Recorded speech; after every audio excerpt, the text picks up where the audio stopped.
তুমি মাটির আদমকে যখন সৃষ্টি করিয়া ঘোষণা করিয়া দিলে শ্রেষ্ঠ বলিয়া, তুমি মাটির আদমকে যখন সৃষ্টি করিয়া ঘোষণা করিয়া দিলে শ্রেষ্ঠ বলিয়া, তাই নূরের ফেরেশতা করে আদমকে সেজদা, তাই নূরের ফেরেশতা করে আদমকে সেজদা।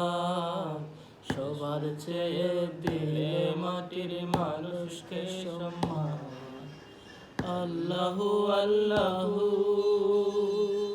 তুমি জাল্লে জালালুহু, শেষ করা তো যায় না গে তোমার গুণগান।